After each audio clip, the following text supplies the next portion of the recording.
সুখ কবে যে পামো জীবনে। কাতার দুবাই যখন আসছিলাম তখন ভাবতাম যে ইউরোপ পাইলে মনে হয় খুব শীঘ্রই সুখ পাওয়া যামগা। ও মা, এর উল্টা হয়ে গেল। সুখ তো দূরে, বাংলাদেশের খাবারই পাইতাছি না। বাংলাদেশের খাবার খাইতে হয় রেস্টুরেন্টে, তারপরও টাকা দিয়ে খাইতে হয়। হ্যাঁ হ্যাঁ, মানে কি যে একটা জ্বালা জ্বালা, এটা জীবনে ডেসপারেট, আর ভাল লাগে না। উফ, ছোটো আসছিলাম তখনই ভালো আসছিলাম।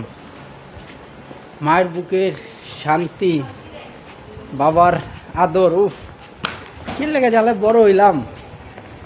যখন ছোটো আসছিলাম তখন ভাবতাম যে কবে বড় হমু, কবে বড় হমু। তখন বড় হয়ে গেছি, তখন আবার কইতাছি কবে ছোট হমু, কবে ছোট হমু। আসলে জীবনে সুখগুলা ভালো থাকলেও মানে আমগো ভিতরে, মানুষের ভিতরে আরেকটা কথা, শুকরিয়া নাই। এর জন্য আরও মানে ভালো লাগে না। তো এই আর কি, কালকে একটা ওয়াজ শুনলাম মিজানুর রহমান মিজানের। ওয়াজের ভিতরে বলতেছে যে আলহামদুলিল্লাহ এবং শুকরিয়া বলতে হবে যেটাই থাকেন না কেন।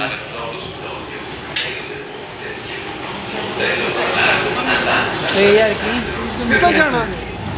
তো ব্লগ করতেছি, মানুষ প্রচুর, মানুষ আর মানুষ, বাবা রে বাবা, প্রচণ্ড মানুষ।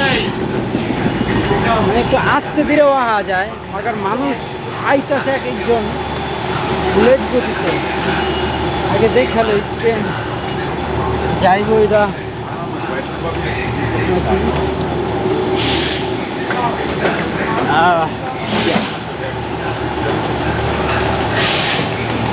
তো কাজের সন্ধানে যাইতেছি নতুন এক জায়গায়, ট্রেনে উঠি।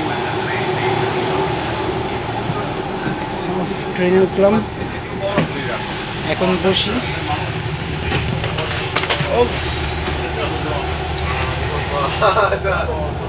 এইটাই হয়েছে জীবনের সুখ।